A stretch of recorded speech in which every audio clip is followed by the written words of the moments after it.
When ancient man looked to the heavens for guidance from the gods, he noticed star patterns and began to document their movement across the heavens. The ancients believed that the earth was flat, but around 350 BC, Aristotle proved that the earth was round. Later, about 150 AD, Ptolemy presented the geocentric theory, the belief that the earth is stationary at the center of the universe, with the sun, moon, stars, and planets revolving around it in complex orbits. In the 1500s, Nicholas Copernicus of Poland presented the heliocentric theory, the belief that the earth revolves around the sun as it rotates on its axis. This aspect of astronomy evolved into an intricate study of planetary motion known as orbital mechanics. Today, orbital mechanics is applied to space flight and satellites that orbit the Earth or travel beyond our solar system.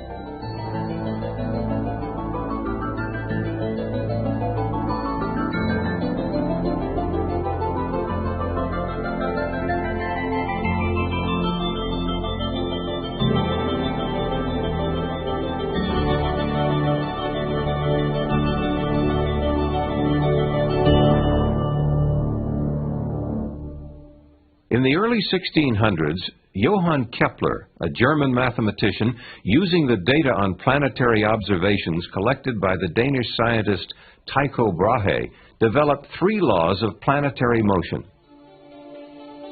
Kepler's first law states, all planets move in elliptical orbits with the Sun at one focus and the other focus empty.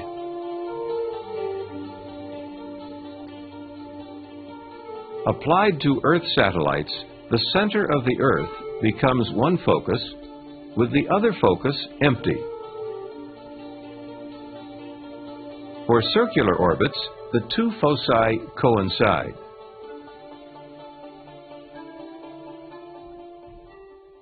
Kepler's second law, the law of areas, states, the line joining the planet to the Sun sweeps over equal areas in equal time intervals. When a satellite orbits, the line joining it to the Earth sweeps over equal areas in equal periods of time. If areas 1, 2, and 3 are equal, times 1, 2, and 3 are also equal. Therefore, the speed of the satellite changes depending on its distance from the center of the Earth.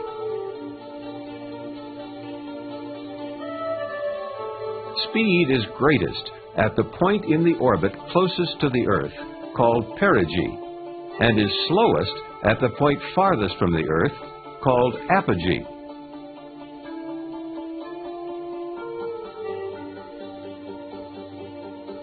It is important to note that the orbit followed by a satellite is not dependent on its mass. A large, heavy satellite could be in the same orbit with a small, light one, each sweeping out equal areas in equal periods of time.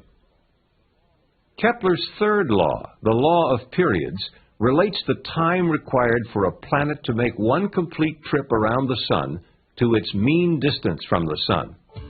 For any planet, the square of its period of revolution is directly proportional to the cube of its mean distance from the Sun.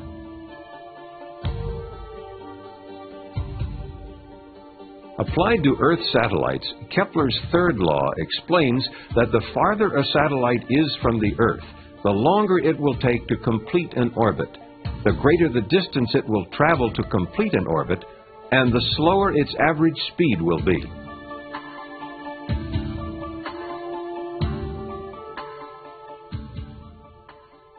Isaac Newton, the father of classical mechanics, laid the groundwork for orbital mechanics. He combined the work of Kepler and others to formulate the law of universal gravitation and the 3 Newtonian laws of motion.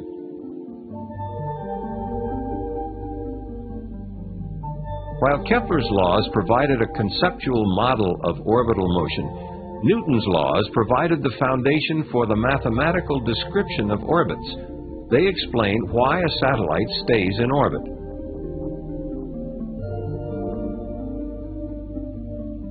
Newton's law of universal gravitation. Any two objects in the universe, such as the Earth and the Moon, attract each other with a force directly proportional to the product of their masses and inversely proportional to the square of the distance between them. Stated more simply, the more massive the objects are, or the closer they are, the greater the gravitational pull between them. Newton's first law of motion. A body in motion will keep moving at the same speed and in the same direction unless acted upon by an external force. A satellite moves in a curved path around the Earth because the Earth's gravitational pull acts as an external force on it.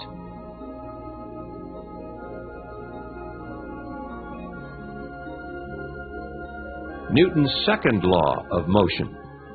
If the sum of the forces acting on an object is not zero, the object will have an acceleration proportional to the magnitude and in the direction of the net force.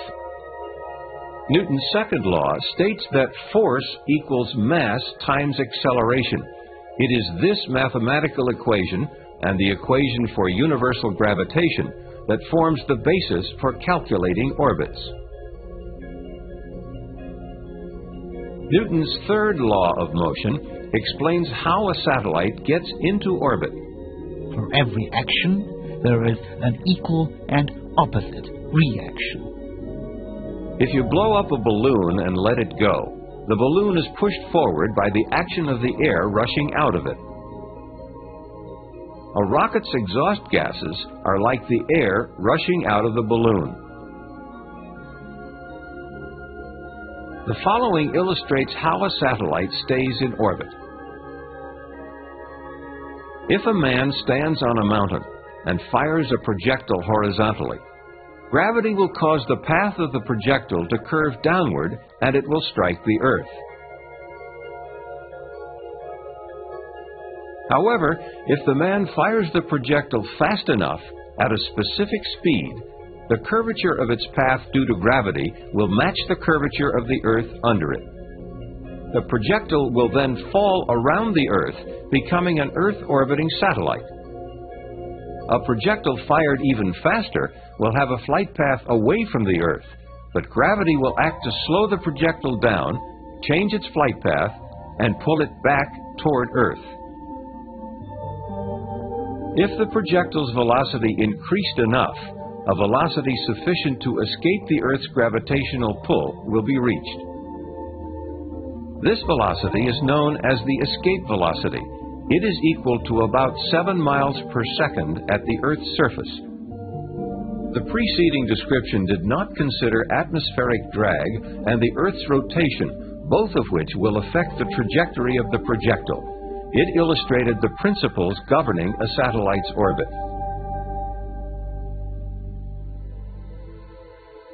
There are 6 numbers called the orbital elements, which specify the size, shape, and orientation of an orbit in space, as well as the location of the spacecraft in the orbit. Based on an orbit which is an ellipse, the 6 orbital elements are length of the semi-major axis, eccentricity, inclination, right ascension of the ascending node, argument of perigee, time of perigee passage. The major axis of an elliptical orbit is the line joining the perigee and apogee. This line is also referred to as the line of apsides.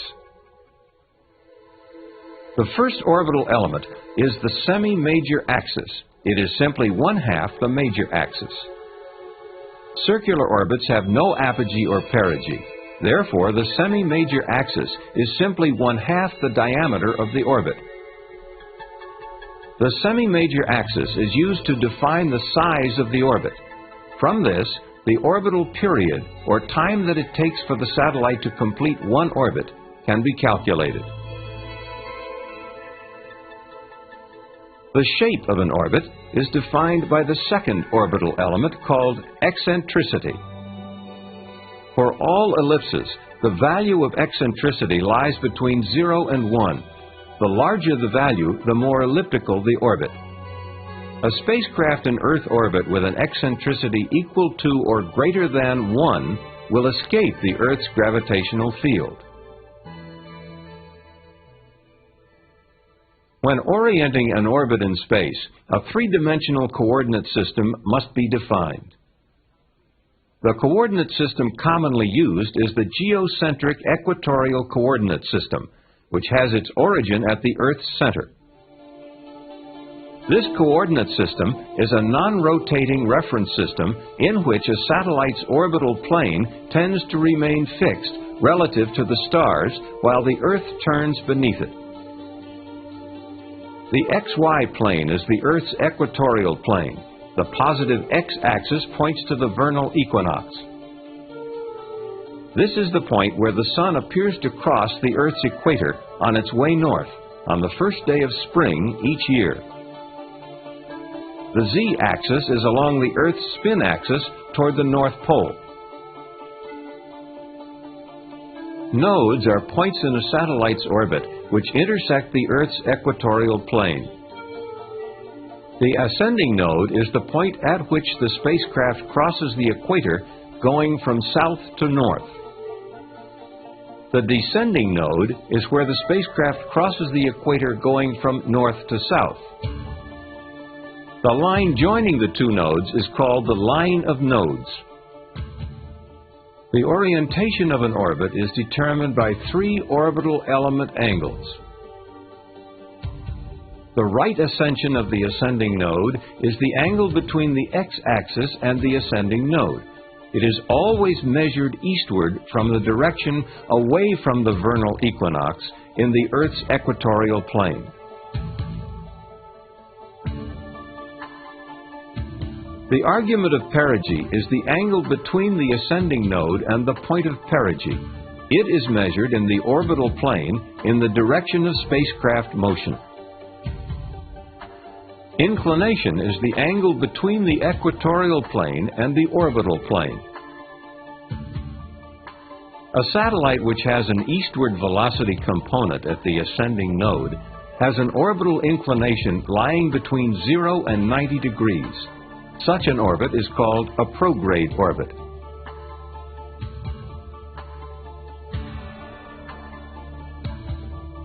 A satellite which moves due north at the ascending node is in a polar orbit. Polar orbits have an orbital inclination of exactly 90 degrees. A satellite with a westward velocity component at the ascending node is in a retrograde orbit and has an orbital inclination between 90 and 180 degrees. The 5 orbital elements explained thus far describe the size, shape, and orientation of the orbit in space. The final element is a time value used to locate the satellite in its orbit. A satellite moves in a very predictable manner. It stays on schedule. Thus, if the time at which a satellite passes a particular point is known, the time when it will pass any other point can be determined. The particular point chosen is perigee, and the time of perigee passage is the last of the 6 orbital elements. The 6 orbital elements depict a spacecraft's orbit in non-rotating coordinates. To visualize an orbit relative to the rotating Earth, a projection traces the spacecraft's position on the Earth's surface. The projected path is called the ground track. As a satellite orbits the Earth, the ground track shifts westward. There are 2 causes for this. First, the primary contributor is the Earth's rotation toward the east under the orbital plane. Second, because the Earth is not a uniform sphere and bulges at the equator, its gravity is greatest at the equator. This causes the orbital plane to rotate slowly around the Earth's polar axis in a motion called precession. Precession is toward the west for prograde orbits and toward the east for retrograde orbits. For low Earth orbits such as those of the Space Shuttle at 150 miles altitude, the westward shift of the ground track due to the Earth's rotation is about 22.5 degrees, while the shift due to precession is only about a half degree. The inclination of a satellite orbit determines the north and south latitude limits of its ground track. The minimum orbital inclination is equal to the latitude of the launch site and is achieved by launching due east.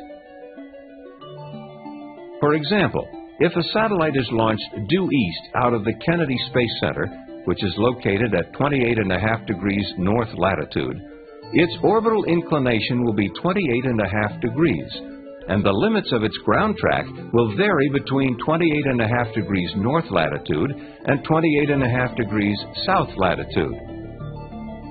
If launch azimuth or direction of flight at launch measured eastward from due north is increased from due east, the orbital inclination angle increases as well as the maximum latitude of the north-south ground track.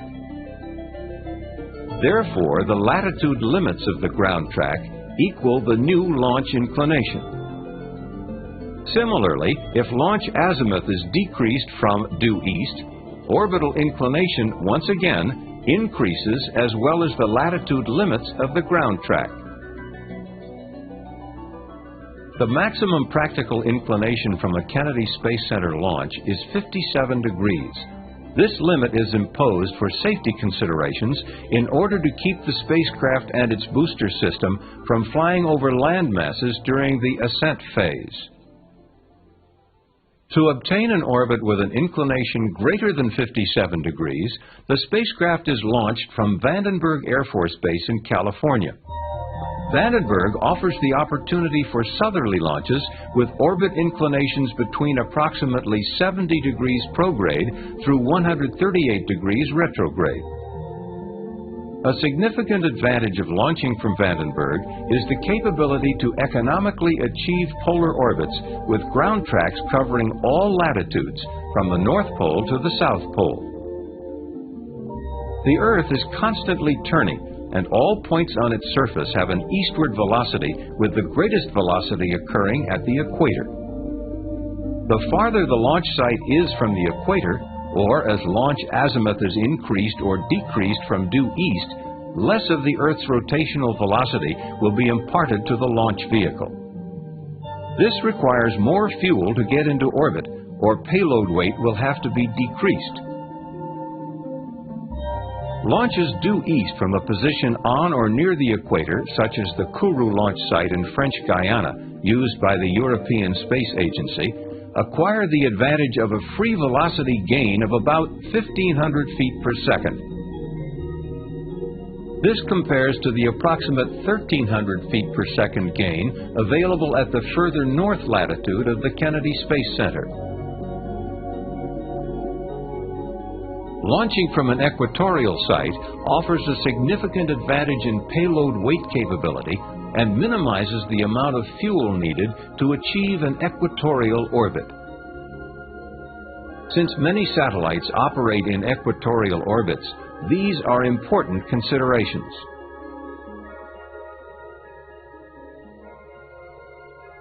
Spacecraft are launched within a specified time interval called the launch window. Some of the factors affecting the launch window are launch and orbit lighting conditions, sun angles, payload orbit requirements, rendezvous phasing if a rendezvous is planned, tracking and communication requirements, and collision avoidance with other orbiting objects, to name a few. One of the factors defining the launch window for the Space Shuttle is launch lighting conditions, which can be illustrated by plotting time versus day of year. On this plot, we see daylight and darkness at the launch site. The longer daylight hours occur in the middle of the year, summertime. If daylight conditions are required for a convenient emergency landing site for the Space Shuttle, the launch window would now look like this. During the winter months, the available launch window for lighting conditions alone can be as little as 3 hours per day. When combined with the many other launch factors, the launch window becomes even more constrained.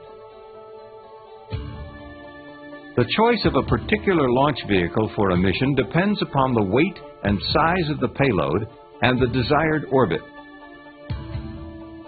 Expendable rockets used to place spacecraft in orbit usually consist of several stages that may incorporate both solid and liquid propellants for propulsion.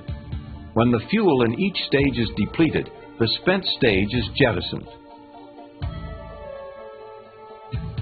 Staging offers the advantage of discarding weight when it is no longer needed. The Space Shuttle is a two-stage system. At liftoff, the 2 solid rocket boosters and 3 Space Shuttle main engines are all producing thrust. After approximately 2 minutes of flight, at an altitude of 25 miles, the fuel in the solid rocket boosters is depleted and they are jettisoned. The 3 main engines, fueled by liquid oxygen and liquid hydrogen carried in the external tank, continue to burn for several minutes until the shuttle reaches its cutoff velocity. At this time, the main engines are shut down and the external tank is jettisoned. 2 additional burns using the orbiter's maneuvering system referred to as OMS are required to place the orbiter in its final orbit. The OMS 1 burn occurs about 2 minutes after main engine shutdown and establishes the orbital apogee point. The OMS 2 burn takes place approximately 30 minutes later and circularizes the orbit. Once satellites are launched and put into orbit, it is often necessary to change the orbit with an on-orbit burn. The common term used in describing on-orbit burns or engine firings is delta V. Delta V is the incremental change in spacecraft velocity measured in feet per second resulting from the burn. The amount of fuel used during a burn depends on the desired delta V change and the mass of the spacecraft. Because the amount of fuel carried is limited, fuel consumption is one of the primary considerations in spacecraft mission planning and is critical to orbit lifetime. On orbit, a spacecraft can thrust in any direction. Burns along the flight path, forward and backward, are the most common. A unique feature of any orbital burn is that if no other burns occur, the spacecraft will later always pass again through the point of burn. Forward burns increase the spacecraft's velocity and are known as posigrade burns. With posigrade burns, the flight path of the vehicle will be raised at all points except the burn point. Burns opposite the direction of flight, which slow the spacecraft down, are called retrograde burns. For retrograde burns, the orbit will be lowered at all points except the burn point. The greater the delta V, the greater the difference between the pre-burn and post-burn orbits. Burns can be combined into maneuver sequences to change orbit size, shape, or orientation. One of the most common maneuver sequences is made up of 2 burns and is used to accomplish an orbit transfer between 2 circular orbits in the same orbital plane. The most energy-efficient transfer between 2 orbits of this type is the Hohmann transfer. The Hohmann transfer is actually 1/2 of an elliptical orbit with its perigee in one of the orbits and its apogee in the other. The burns occur at the perigee and apogee of the transfer orbit. The use of the Hohmann transfer minimizes the delta V required, thus having the advantage of using minimum fuel. The disadvantage of the Hohmann transfer is that it takes longer than most other transfers. The type of the transfer sequence depends on the mission and the amount of fuel available. For example, a space rescue where time is critical might use a fast transfer, while a routine satellite deployment where fuel saved for later use is important would most likely use a Hohmann transfer. The burns discussed so far have all been maneuvers in the original orbital plane and do not affect orbit inclination or node position. There are situations which require an orbital plane change, such as setting up a rendezvous or placing a satellite in an equatorial orbit. To change the inclination, the thrust vector must be directed at an angle to the orbital plane. A thrust with a component that is perpendicular to the orbital plane at either the ascending or descending node will rotate the orbital plane about the line of nodes. A northerly out-of-plane thrust at the ascending node will increase the inclination of a prograde orbit, while a southerly thrust will decrease it.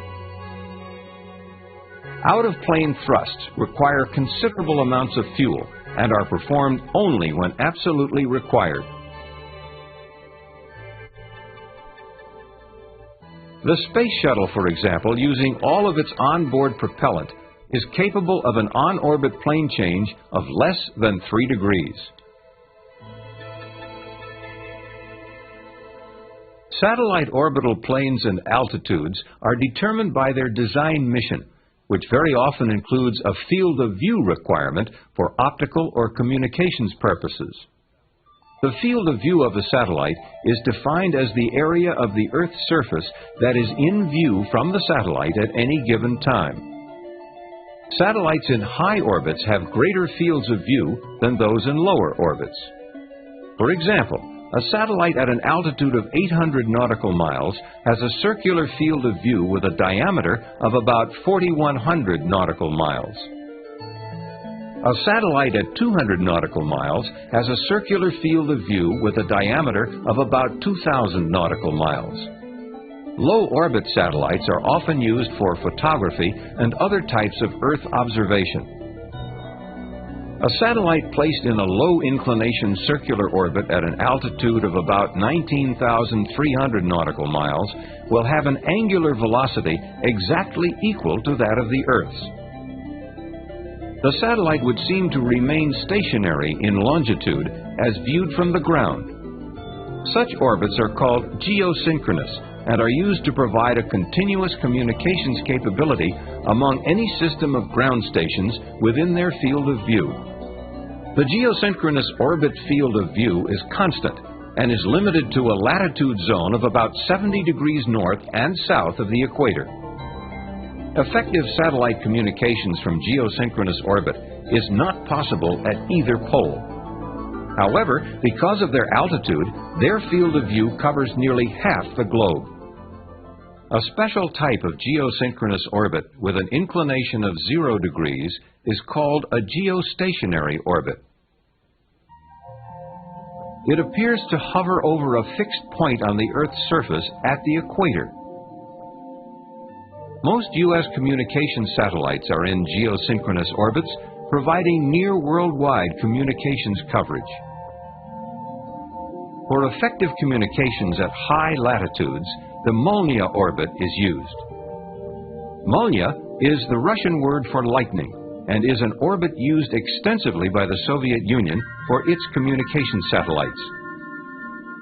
The Molniya orbit is highly eccentric with an apogee that is near the geosynchronous altitude and an inclination of about 63 degrees. The satellite slows down at apogee in the northern hemisphere and whips through perigee in the southern hemisphere.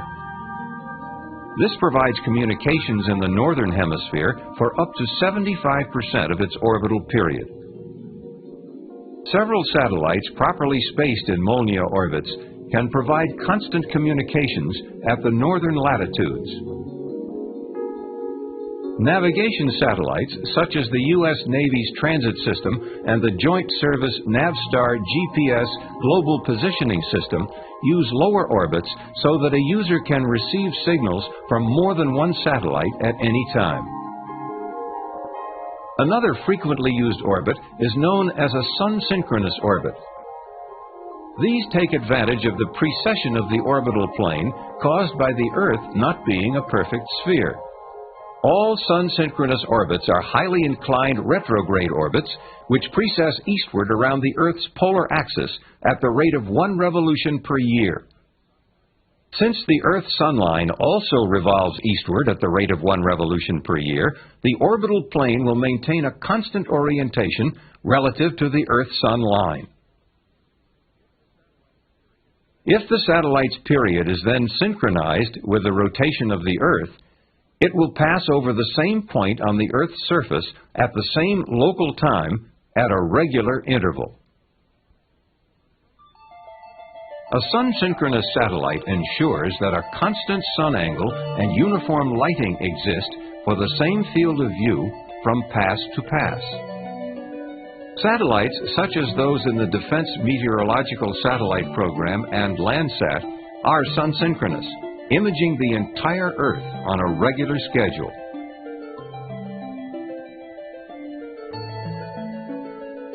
The gravitational attraction of the Earth on a spacecraft causes it to move in its orbit around the Earth. There are other, much smaller forces which will cause a spacecraft to deviate from its desired orbit. These forces cause what are known as orbital perturbations. Orbital precession, which is used to obtain sun-synchronous orbits, results from the perturbing effects of the Earth's non-spherical shape. Other perturbing forces are the gravitational pull of the Sun, the Moon, and planets, and solar winds, which are charged streams of protons and electrons that heat the Earth's atmosphere and increase atmospheric drag. In most cases, perturbing forces can be compensated for in the spacecraft and orbit design and present no major problems. If the forces disturb the orbit too much, thrusters can be fired to re-establish its desired orbital orientation or altitude. This is particularly true for spacecraft orbiting at very low altitudes, where the effects of atmospheric drag are greater and, if not compensated for, will eventually cause the spacecraft to deorbit. A spacecraft's operational lifetime is frequently limited only by the amount of fuel available to maintain its desired orbit. When its useful life is complete, a satellite is left in orbit or is deorbited, burning up when re-entering the Earth's atmosphere. When the Space Shuttle completes its orbital mission, it executes a precise retrograde burn to initiate its controlled return to Earth. This burn occurs nearly halfway around the Earth from the landing site. The new orbit established by the retrograde burn causes the orbiter to enter the Earth's atmosphere about 4,000 miles from the landing site. During the period the orbiter descends from its orbital altitude to atmospheric re-entry, its attitude is maintained by the use of reaction control jets located in the nose and tail of the orbiter. Once the orbiter enters the Earth's atmosphere, its wing and tail aerosurfaces begin to become effective and gradually replace the jets for attitude control. As the orbiter nears the landing field, it maneuvers to a long, straight-in approach at an angle of 17 to 19 degrees.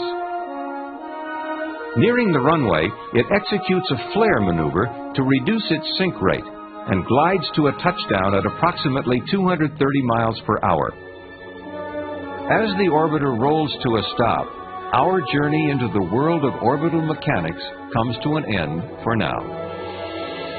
This is only the basics of orbital mechanics, an intricate study of planetary and satellite motion.